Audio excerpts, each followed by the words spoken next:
Good morning, good morning, good morning, and welcome back to the Operation Hill 100 Hearts channel where we do what? Focus on healing, humor, and hot motherfucking topics. What's up, ladies and gentlemen? And welcome to another installment of Dear Deidre. Before I get started reading this letter, please hit the thumbs up on this video, ladies and gentlemen. Please hit the thumbs up on this video. And if you haven't done so already, please make sure to subscribe to my channel because you guys know I'm here for the healing. I'm also here for the humor. And I'm also here to pop my motherfucking shit on the hot topics. Let's get into this Dear Deidre letter. Dear Deidre, my sister and I were a piece of work in our time.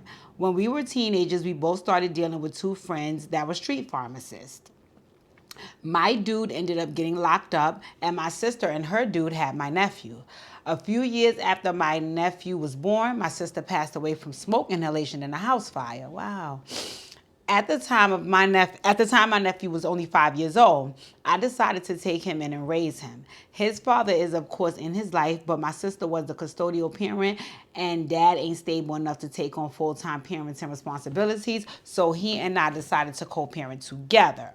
Our bond got closer as a little family, and next thing you know, we had conceived our own child, making my nephew and my daughter cousins and brother and sister. It's weird, but hey, it's my life. We eventually ended up breaking up. It's been 6 years. The end of 2024, my old boo that got locked up, the former street pharmacist, reached out to me and informed me that he's coming home this spring and he wants to rekindle what we had. He knows all about my situation and he says it doesn't bother him. Shit, it doesn't bother me neither. I'm just wondering, do I owe my baby's father some sort of explanation?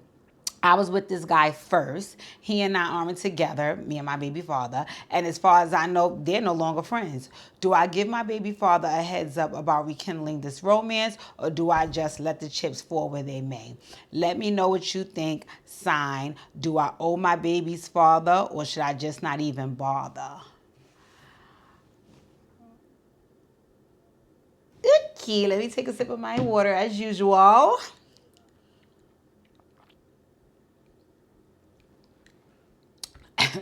Okay.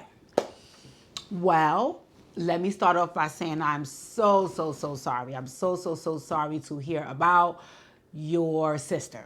I'm so sorry to hear about your sister. That is horrific. And I can only imagine I lost one of my sisters as well. So praying for you guys' strength, right? Praying for baby boy as well. And you know, it's a beautiful thing that you were able to take in your nephew and do what you had to do. So love that for you. Love that for you. Okay. So let me give the rundown to make sure I heard this correctly. Right? You used to deal with a drug dealer, right? And your sister dealt with one too, and they were friends. Your sister ended up having a baby with one, and the one you were dealing with got incarcerated. Your sister passed away. You took in your sister's son that she has with the drug dealer, and you and him start raising the son together, and throughout that time y'all conceived the daughter. So now your daughter's cousin is also her brother, and now you and the baby father have broken up, and your former drug dealing boyfriend is on his way home and wants to rekindle what y'all had, and he's not friends with his friend anymore, but you and him still want to have something going on, and you want to know if you owe your baby father an explanation about the relationship that you and old boy is about to embark on. Okay, got it. Let me say this, right? When you are in any relationship, I don't care if it's friendship, I don't care if it's a romantic relationship, I don't care if you're in a relationship with a coworker, I don't care if it's a family member, right? You want to always create a level of trust, right? You want to always create a level of trust because I assume aside from blood relatives, that's why people build relationships with people because they feel that they can trust them, right? So whenever you're in any relationship, including the blood related ones, but I mean you're gonna still be blood related with them to them whether you're friends or not. But I'm just saying, you should always establish a level of trust, right? Now, in romantic relationships, in my opinion, you should establish an elite level of trust because this person has the key to your heart, They kind of control sometimes, if not most times, your feelings. And if trust is broken between you and that person, it could ultimately break that relationship. Whereas if trust is broken between you and a family member, it'd be like, okay, bitch, I don't trust you about that, but you still my girl, right? So I think when it comes to spouses, it should be the highest level of trust, right? Now, with that being said, once you also conceive a baby with somebody, not only are you spouses if y'all still together, but you're at that point family, right? And once again, that still keeps you in relationship, which also means that still keeps you having to trust one another. Now, from what you're saying in your letter is that you and baby daddy, y'all done separated. So you guys are not spouses, but you guys are raising two children together, so you guys are still family. And because of that, you want to maintain some level of trust so you don't lose that relationship. And you really don't want to lose that relationship because at the end of the day, it's the inevitable. Y'all have to co-parent no matter what. And if the sanctity of the relationship is gone and y'all just co-parenting, y'all going to be at war. Y'all going to be at war. So in order for it not to be a problem, you want to still be able to consider that person as family and treat them as such, which is trusting them and allowing them to trust you. Right? Now, what I will have to ask if we was in a Healing Heart session is, what is the reason that you're hesitant to tell your baby father? Because you gave all the examples why nothing should be wrong with this and why this should be okay. So if it's okay, what's the hesitancy? Right? What is the hesitancy? What's the issue? Why are you keeping it from him if you don't see anything wrong with it? Like you said, A, you and him are not together. B, those two people are no longer friends. Right? Those probably would be the only two things to consider for not being in a relationship with the person. So if that's the case, then what's the issue surrounding even having to think about sharing with him or having some hesitancy sharing with him in the first place? Of course, if everything is okay. I'm going to be honest with you and tell you, sister girl, I think that you feel that everything about this is, according to what you said in your letter, weird and messy. And because you know that going back to deal with this person furthers that messy agenda, that's the reason why you're having some reservations about sharing with your baby father that you're getting back in this relationship. Because like I said, if you and your baby father is not together, y'all not sleeping together, if this was a total stranger that he never knew, I don't see you having an issue being like, listen, I'm dating now. I'm in a relationship. This person is a little serious, so eventually you'll see them. Their name is so-and-so. I want you to meet them. They're going to be around the kids, yada, yada, yada. I think the hesitancy is coming from, oh boy, once again, I'm going to be judged because this situation is already messy and I'm adding another layer of mess to it by bringing this guy back into the equation. That's what I think the real issue is, right? And I mean, if that is the issue, right, that's a fair feeling. That's actually a very accurate one because you even said in your letter, this all sounds weird, and I'll call it messy and not weird. I just was using your words. It does definitely have a stench on it. It does definitely have a stench on it, right? Because you know how some things are not illegal, but they're immoral. You ever heard, like, I'm not going to bring Diddy into this because I know y'all going to want smoke with me, but that's kind of the argument. Sorry, you guys. That's kind of the argument that's taking place via, as far as like the Diddy situation, but we'll leave that alone because we don't want nobody going down a rabbit hole. But again, you know how some things are not illegal, but they are immoral, right? So sometimes when people do things, you're like, yeah, you didn't really break the law, but that still was kind of like some fuck shit, right? And even though it's not illegal to do, it's still some fuck shit. Like, you know what I'm saying? That's what this situation looks like. It looks like, yeah, it wasn't illegal for you to start dating your sister baby father and make a baby with him and all that, but it still was like, that wasn't a good idea and you low-key played yourself, right?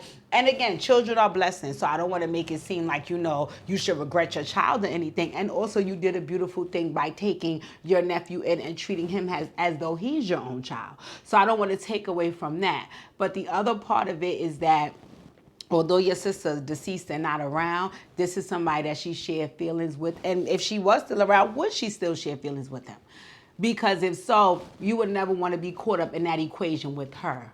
Right? So sometimes friends backdoor friends. I mean, I don't think it's cool, but it happens, right? Especially as a grown woman. I know sometimes we can all make mistakes when we're younger, but when you're an adult, come on now.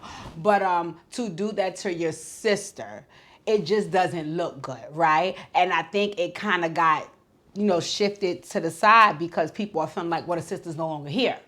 The sister is no longer here. So it kind of makes it low-key okay, going back to it's not illegal, but it is immoral standpoint, where people is probably looking like, I mean, you ain't really break girl code because your sister that is taken, but you did kind of break girl code because this is just as the baby father, right? So the situation already looks messy, right? And then you got to remember, you're at the center and the core of the mess. You're at the center and the core of the mess, because I'm not saying men are right for doing these things, but you will have, again, I'm not saying that maybe he felt like you look like the sister. Maybe he felt like you look better than the sister. So I'm not saying he's not at fault for being attracted to you, but because that's your blood relative, you should have been the one putting the boundaries up. Like, absolutely not. Absolutely not. We going auntie and daddy. We ain't doing this fuck shit here, right? So you were the person that was supposed to honor your sister and not get into a romantic relationship with her baby father, right? But that's null and void because it's already done. Once again, even though it's already done, that doesn't make it any less messy.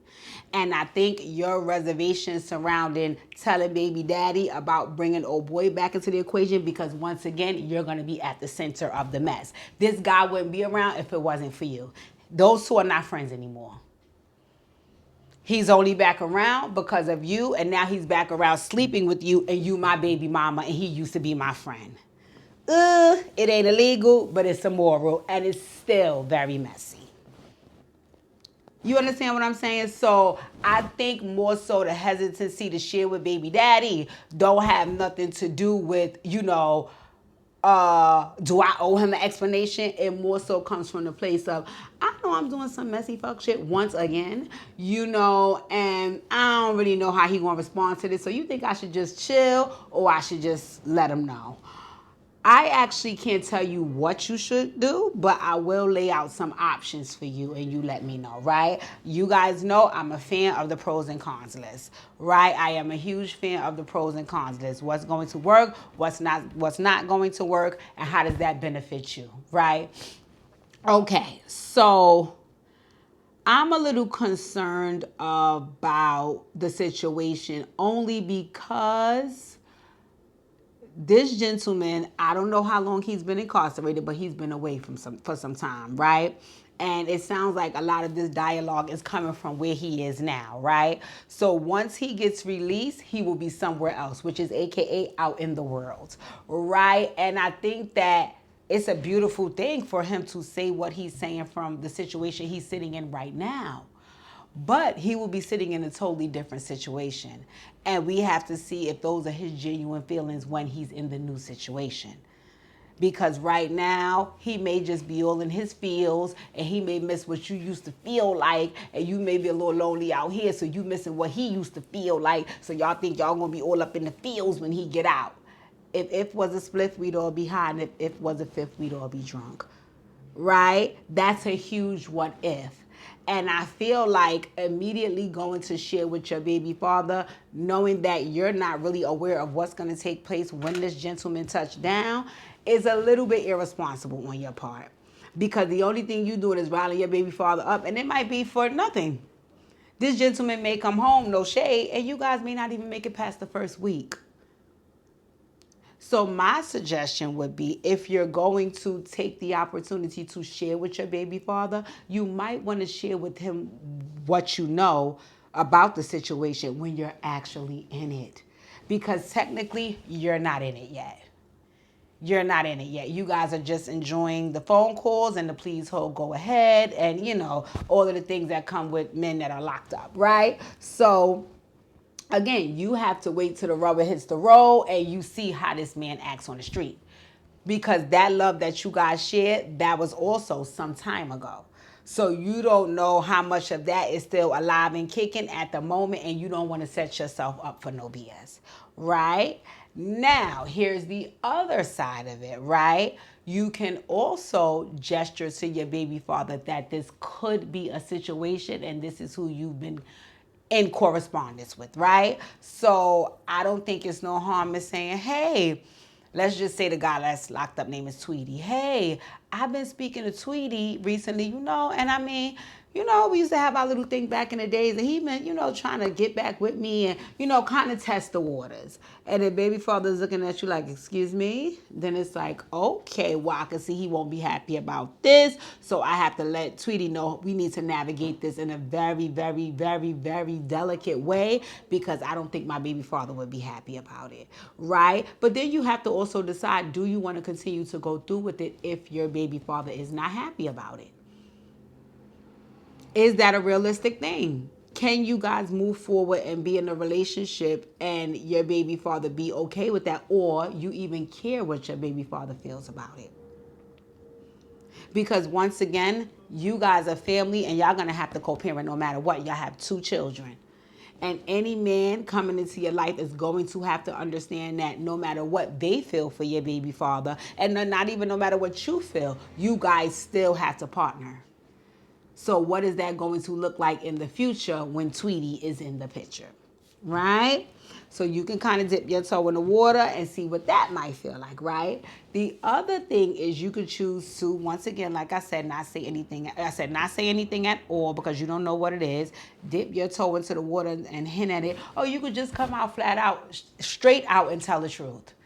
You could just come straight out and tell the truth. Listen, lay the facts out. Because I know, like you said, if you lay the facts out and he can grasp that even though I don't like this, it kind of makes sense in a sense, then he probably could wrap his mind around it, right? And be prepared for it. So like say case in point, I don't remember if you said how long you and your baby father was apart, but let's just say you said 3 years or something like that. If you guys are really truly apart, there is not still any sex involved and so on and so forth, like y'all really are separate, then that's something you could bring up. Listen, we haven't been together in X amount of time. I don't foresee us getting back together, so I want to move on. And I have somebody who I want to move on with, and I just wanted to let you know so you can be prepared to get ready for this person re-entering the picture. Right? And again, you can be flat out, straight out with the person and get whatever feedback you're going to get in the moment and just deal with it from there. Right? I personally like the honesty is the best policy thing, only because people like to be told the truth even when it's painful. I know. It's a sad thing because some people can then blow up like, I ain't want to hear that shit, fuck you. Yeah, in these moments you pissed, but you have to realize how much I honor and respect you, how much I honor and respected you by giving this to you. I did not have to tell you the truth. I could have kept on going on behind your back with this gentleman, and you just seen him when he was out doing push-ups in my living room. You know what I'm saying? So I think it's always best to lead with honesty because, so to speak, that's also kind of leading with love. I love you enough to tell you the truth, right? So I think that maybe you should give that an option. If that's not an option, then dip your toe in the water, like I said. But what you do not want is at the end of it all, you and your baby father to be at war over your new relationship, because that doesn't help anybody. That doesn't help the gentleman on his way home. He's trying to come home and get himself together. He don't have time for this, right? That doesn't help you because y'all still have to partner to co-parent. So being at war with you when I still got to partner with you is very frustrating. And that doesn't help the baby father because, if he is pissed off about it, that means that he's still in his feelings about it.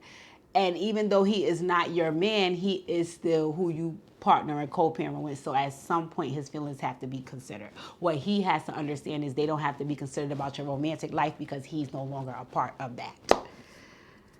Easier said than done. So, okay, my dear. So if we were in a Healing Heart session, we will be talking about those 3 options. And of course, you will be giving me more feedback than you're giving here in the letter in regards to the type of personality that your baby father has and the type of responses he might give. And then I also will be having some conversation with you surrounding your self-esteem and your delivery and just some of the things that kind of contribute to this whole situation, because like I said, it's not illegal, but it is immoral and it is kind of messy. It is kind of messy, and bringing this gentleman into it is only furthering the mess. And like I said, it seems like you're at the center of the mess. It all stems from you. No shade. Right? So we will be talking about that in the Healing Heart session, because is that the way you want to live your life? Right? Is that the type of life you want to have, where there's always some mess and some drama following you? That can be very stressful, and stress can kill. All right, so ladies and gentlemen, I hope I was able to help this young lady out. I really hope and pray that she comes for our Operation Heal 100 Heart sessions, because I always like to get more feedback and have these conversations face to face. In any event, I hope and pray that I was able to give you what you need and things work out in your favor. You guys like, comment, share, subscribe, and make sure you enjoy your day.